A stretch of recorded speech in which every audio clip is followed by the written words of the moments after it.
Donald Trump Abbasanyň prezident saýlawyny ýeňiş kazanmak üçin zerur bolan 270 saýlaw kollegiýasy sesini alyp Abbasanyň köp sanly metbuat habaryna şol sanly AP we CNN maglumatlaryna görä prezident saýlawyny Kamala Harris'ten üstün çykdy. Wisconsin'da ýeňiş kazanmak bilen öňkü prezident we Respublikan partiýanyň dalaşgary Trump, her vice prezident we Demokratik partiýanyň dalaşgary Harris'ten üstün çykyp prezident bolmak üçin zerur bolan 270 saýlaw sesini aldy. AP habar gurulugynyň habaryna görä, Trump 5-nji noýabrdaky ses berişlikden soň saýlaw kollegiýasynyň 277 sesini aldy. Trump buradan öz gollawçylarynyň ýygnagynda çykyş edip özüni ýeňici diýip elan etdi. Men öz çağalarymyň we siziň münasip bolan güýçli, howpsuz we güllem ösýän Amerikasyny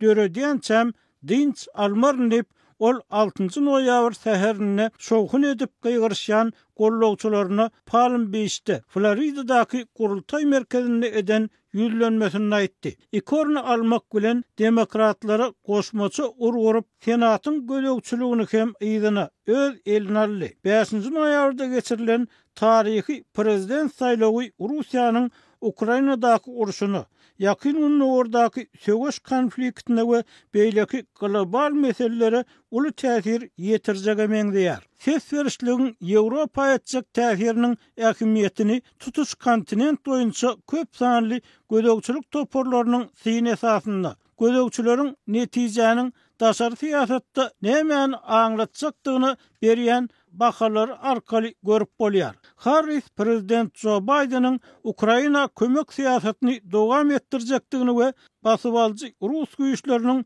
ýeňlenini görmek isleýändigini aýdan bolsa, Trump Abbasanyň Kiýewge gollawyny sorak astyna aldy we bu meseledäki ýüküň agramyny Ýewropanyň götermeligini aýtdy.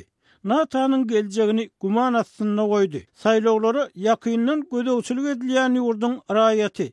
Ukraina parlamentinin daşary ýurt meseleleri komitetiniň başlygy Trump'ın ýeňişinde hem synaw hem de pursat, ýagny mümkinçilik görýändigini aýtdy. Trump olary özüniň düşünşine görä diňe Birleşen Ştatlaryň bähwitlerinden uğralar. Şu sebäpden biz Ukrainany gollamagyň Birleşen Ştatlar üçin bähwit bolýanlygyny suwd etmeli bolar diýip kanun çykarjy Aleksandr Mereshko Azat Ýewropa Azatlyk radiosynyň Ukraina gullugyna beren interwýusynda aýtdy.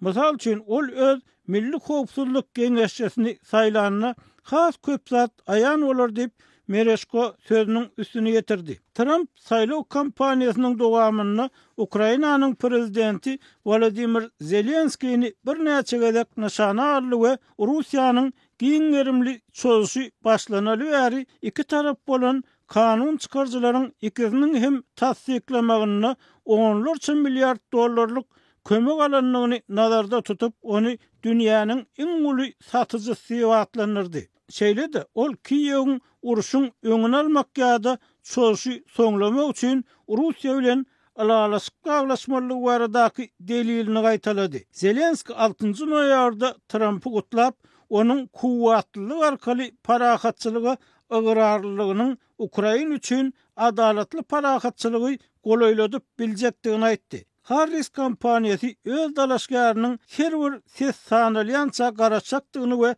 diňe şondan soň 6-njy noýabrda halka ýüzlenjekdigini aýtdy. Saýlawçylar hem milli derejede hem çekeleşikli bäsleşik meýdançysy bolan bir näçe ştatda iki bölünip şol sanda Trump'yň janyny kas ediş synaşygy prezident Joe Biden'ın iýurly demokratlaryň dalaşgarlygynyň çekilip Harris'in kandidat bolmagyny ýol açmak bilen netijeleri öňünden çaklamagy kıyınlaştırdy.